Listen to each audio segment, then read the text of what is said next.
Dano mo maroma ang'wen kole paz achiel kiwacho ni gichwalo gi od yath e kare ma gin uchamo cham mo makwi marach gi karo yien. Laco mo kono kiwacho ni omuonyo lareme kun obako gi pala e kare mane ogete ka lweny Pichente alib achiel e Gulu City. Ilobo Daily Chol kind dano maromo ang'wen adek wacho ni gipe gi kero meno cham ma miyo yot komgi bedo maber manom gilojo kian cham malupe gilok ma UN okati kwede. Amore la winyo redio Julie winy loka ng'eyo makaro achiel not ariyo Mega FM yan tekwo Wilfred. Otieno Matiana Wuobe maromo abichiel e kolo magibedo e Yachat Central Cell Yachat Town Council Yumoro District gin kono gopore peko e kare ma kiwacho ni giono bedo ka kelo yila matek adede kum lukumo mago charo e gang liel. Otieno Awuobe eni kono nyingi peki karo kwere kimako gi yudiko miching chabit kare ma kiwacho ni giono bedo ka yilo dano matek adede e gang pa Quinto Okumo itero ni Johnson Noyaro mana piera bichiel wi achiel Lapumo en aye kono omako gi obedo ka buoro gi atero ka inen gin kono gutemo ng'wech en aye weko Lutieno ni kimako gi dong Lutieno eni gin aye gikok bene kumgi ni gibedo ka kwalo gwana kiporo pa Uyaro. Jimmy Yokoi won kom Yachat Central wacho ki Mega FM ni Lutieno Awuobe abichiel ni dijo king'olo chuli wigi ali piera dek kum ng'ara achiel kare ma gitero gi kot pa won kom 100 kadong kigonyo gi. Min latimo ki Lutieno ne adek kulo gin tie marach od yath e kare ma kiwacho ni gin chamo makwi marach gi karo yien. Vicky Araj mwaka ne piera ang'wen wi abich ki Lutieno ne adek achiel mwaka piera ariyo wi ang'wen Caroline Lakey achiel mwaka pa wi aboro Ronia Kenan ki Ivan Ogenruot mwaka pa wi abiro gichwalo gi Piwa Medical Center e kare ma gin kono gobedo ka chado ki ng'ok matek adada. Jo ang'wen ni dujo dano ma Acholi bedo sel la ropeche division Gulu City wacho ni gin chamo cham meno ni abich ma okara ng'ich. James Lachere won kom Acholi bedo sel wacho ki Mega FM kun wacho ni Arach kaachiel kono ki Lutieno ne adek ni dujo gin nen gochamo kwi mo marach pien konyegi dujo lwamo ma opie to Peter Banya la lup ko DJ Madoro la ropeche division moko pilok mano wacho ni gitika timo kwed gi matut ikum lokenonim. Laco mo ma mwaka ne piera ariyo wi achiel gichwalo e orokolo pa polis ma Gulu City ki koke kume ni obaro la reme mo ki pala kare mano gitika lweny Pichente alib achiel. Ronald Rajkara ma kiluongo ni Oliyo dano me Riaga buono gweno sel la ropeche division Gulu City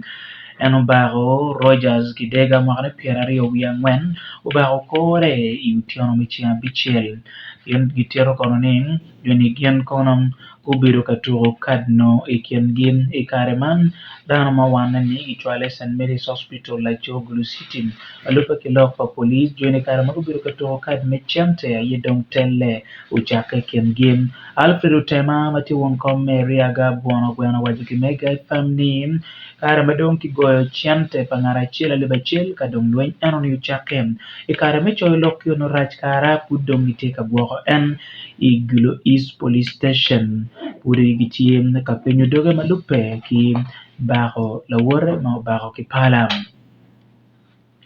Dano may Starch Factory B Cell Lira City West Division Lira City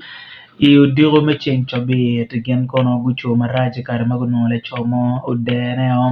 ni Moses Onyao kiwacho ni okwanyo kuone okene Onyao en kono gibiero ni utiyo kono kikwi mo marach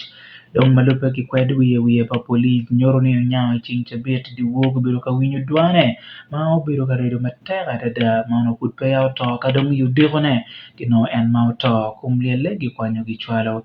Lira Regional Referral Hospital wek gitimye postmortem. SP Jimmy Patrick okemale lok pa policeman North Yoga yano moko pilok man bene bot Mega FM wacho ni gitie kamete gitimo kwed ma meg game. Itika winyo loka ng'eya matika karo ya chiel not ariyo Mega FM makate kabedo mapat ki Uganda. Kiwajo kono ni dano maroma yadek kulikin dana ngwen ma pole a kilo mogo I Africa no gen pegiromo no cham be matoro konyo yot ko mamegi mukane to naro yilo gi matek malupa gi report ma UN katikwede dori report man okaro chiang ngwen bot African Union Commission dano bilion achiel tonne angwen kulo kitero ni KHT ka yelo gi ka chiel gi nero bene ti matek adada iwilobo kuro kare maino ni lweny beno yape matek ikin Russia ki Ukraine. Medo ki peko mogo batido bedere chola loka mi piny kidong peko matika nonge inye tuo me COVID-19 malupe ki report man kiet ma okaro kweren chato will.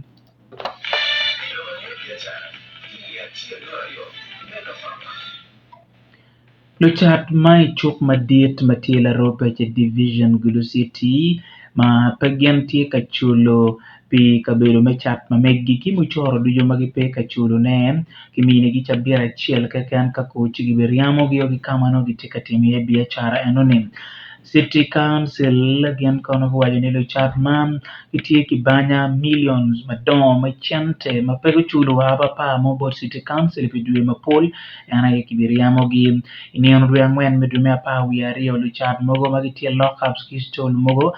gian gutiero ni miro mi it gi chabera ariyo no gian gitiero chulo duju banya duju mati wi gian dong ki wajo ni chabera chielo tumo dong chabera chiel kekan Geoffrey Tim mela rope che division wajo ni luchat ego ni kanen pe war cheke mamegi eno ni kabedo maiti ni dore kibimiyo ki ngat mukana ye metimo biachara ye.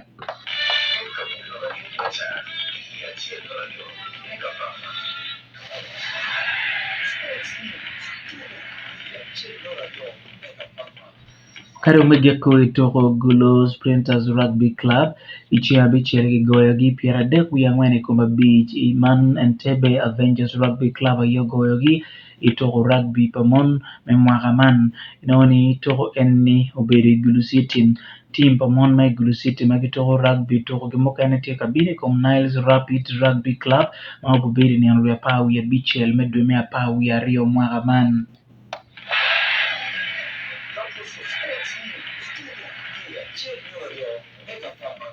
Mano kero waya giki melo kang'ia dakika boro kare kumchawa chiel me odiko apwe winya